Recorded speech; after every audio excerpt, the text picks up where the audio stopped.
আজকে একদিনে এত কিছু রান্না করেছি, তারপরে আবার সন্ধ্যার দিকে পিৎজা বানালাম সবাইকে খাওয়ানোর জন্য, তাও আবার ভেজিটেবল পিৎজা। তো বাসায় চিকেন ছিল না, এই জন্য ভেজিটেবল পিৎজা বানালাম। তো এটা কিভাবে বানিয়েছি সেটা আপনাদের সঙ্গে শেয়ার করব।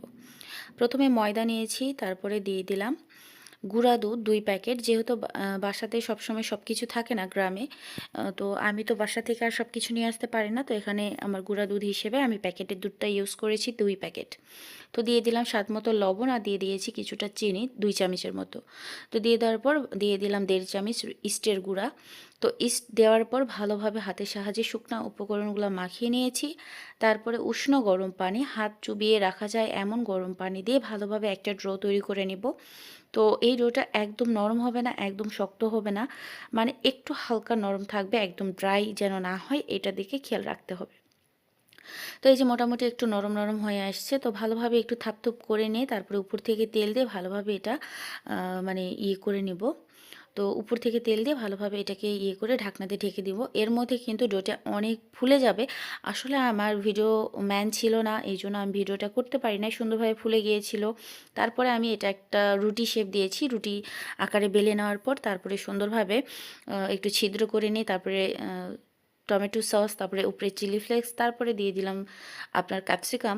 তো ক্যাপসিকাম আপনার যে কোনো কিছু দিয়ে সাজানো যায়, শুধু চিজ পিৎজা বানানো যায়, মানে যে কোনো ইচ্ছে আপনার যেটা বাসায় থাকবে, হাতের কাছে যা থাকবে তাই দিয়ে বানানো যায়। আমার চ্যানেলে ইউটিউব অ্যান্ড ফেসবুকে যত রকমের পিৎজা আছে, chicken pizza, vegetable pizza, cheese pizza, অনেক রকমের পিৎজা রেসিপি দেওয়া আছে, একদম ফুল ভিডিও। তো কিছু কিছু স্কিপ হচ্ছে কারণ আমি গ্রামে এসেছি, আর গ্রামে শ্বশুর শাশুড়ি বাবা মাকে খাওয়ানোর জন্য আমি চিজ টুকটাক যেগুলো পিৎজা বানাতে লাগে আমি নিয়ে এসেছি, কারণ তারা তো এগুলো খায় না যেহেতু গ্রামের মানুষ। তো ভাবলাম একটু বাসায় গিয়ে ভালোভাবে সবাইকে একটু খাওয়ানো যাক। তো এই জন্য নিয়ে এসে সবার জন্য বানাচ্ছি। তো আজকের পিৎজাগুলো অসাধারণ হয়েছিল, সত্যি সবাই বলছে অনেক মজা হয়েছে। স্পাইসি, হালকা স্পাইসি, বেশ বেশ অনেক ঝাল ঝাল করে বানায় নেয় হালকা। তো এখানে গ্রেটার ছিল না, তো এই জন্য বটি দিয়ে কেটেছি, মানে দা দিয়ে কেটে কেটে, মানে হাতের সাহায্যে ভেঙে ভেঙে আর কি চিজগুলা দিয়ে দিচ্ছি, কারণ এখানে তো গ্রেটার নেই। মানে অনেক কিছুই গ্রামে থাকে না, গ্রামে সব সময় সাদামাটাভাবে মানুষ চলে, অত বিলাসবহুল জীবনযাপন করে না। তো চিজগুলো দিয়ে দেওয়ার পর উপরে একটু দিয়ে দিলাম চিলি ফ্লেক্স। চিলি ফ্লেক্সও এটা ঠিক না, মানে আমি হাতে, মানে মরিচটা টেলে হাতে গুঁড়া করে নিয়েছি। তো সেটা দিয়ে দেওয়ার পর তারপরে দিয়ে দিলাম অরিগানো। অরিগানোটা একদমই দিতে হবে, না হলে একদম পিৎজা ফ্লেভারটা আসবে না।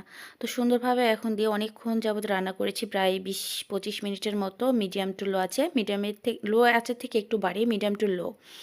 তো একটু টিথপিক দিয়ে চেক করে নিচ্ছিলাম, তো আলহামদুলিল্লাহ খুব সুন্দর পিৎজা হয়েছে, আর খেয়ে সবাই অনেক প্রশংসা করেছে। তো যাই হোক, গ্রামে এসে আমার গ্রামের ভিডিও এবং গ্রামের রান্নাবাড়ি আপনাদের কাছে কেমন লেগেছে অবশ্যই কমেন্টে জানাবেন। ভালো লাগলে লাইক, কমেন্ট, শেয়ার, আর চ্যানেলটিকে সাবস্ক্রাইব অ্যান্ড ফলো দিয়ে পাশে থাকবেন। দেখা হচ্ছে নেক্সট ভিডিওতে, ততক্ষণ পর্যন্ত ভালো থাকুন, সুস্থ থাকুন। আল্লাহ হাফেজ, আসসালামু আলাইকুম।